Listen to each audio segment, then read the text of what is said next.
Mollusks. They don't sound very appetizing, do they? But of course they're simply delicious. And they range from oysters and mussels and abalone to squid, cuttlefish and octopus. Now, one of this passionate consumer's favourites is the mussel. And of course the Belgians enjoy mussels with beer and chips, but no, that's not on the menu today. Instead, a recipe inspired by Italian cuisine for mussel and fennel risotto. And so easy to prepare. Now, when you buy mussels, they shouldn't really be refrigerated. The best way of keeping them is to have them wrapped in a wet sack, if you have a wet sack. Otherwise, a wet kitchen towel will do, and keep them in a cool place. What I do is just put them into cold water and scrub them to get rid of barnacles if they're barnacle encrusted. In fact, these are very clean. And then I remove the beard by pulling down gently but firmly, like this.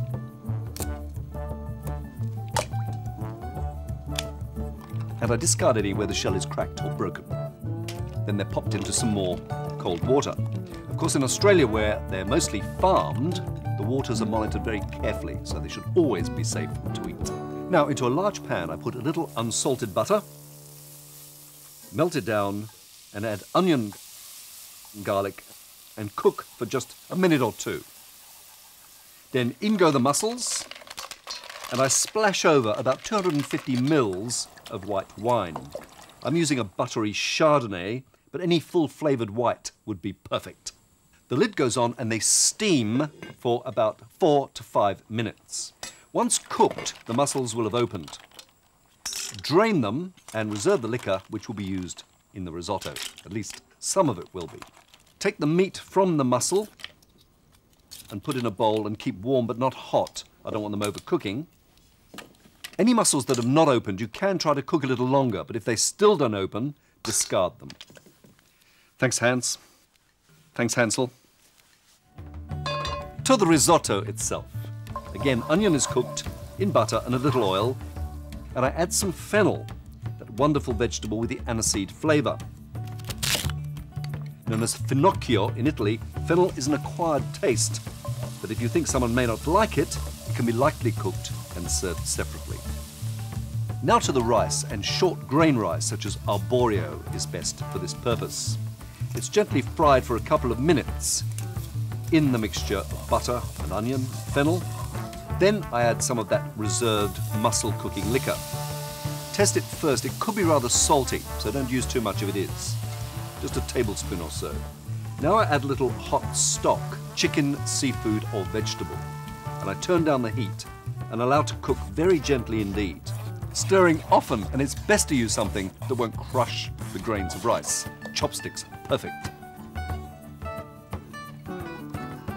As the rice absorbs the stock, I keep adding a little at a time. The reason it's best to use hot stock is it doesn't slow the process down. It doesn't give the rice a shock. After 15 minutes or so, test the rice. It should be a little granular or chewy. Perfect. Add a little more butter, some parmesan cheese or other hard cheese, but not too much. We don't want the risotto tasting cheesy. Parsley, and an optional addition of some cooked peas for colour and flavour too. Remove from the heat, stir in the mussels very gently, and serve in warm bowls. Absolutely perfect. Degree of difficulty? Well, low to medium. Keepability? Eats well as a salad on the next day. Preparation time, about 40 minutes, all up. A garnish of fennel top and the mussel and fennel risotto is complete. Almost. Perhaps a grinding of black pepper. You probably won't need salt because there's enough in the stock and also in the mussels themselves. A wine companion, why not some of the Chardonnay used in the cooking? And it's Australian, of course, just like the rice. From Consuming Passions, till next time, bon appetit.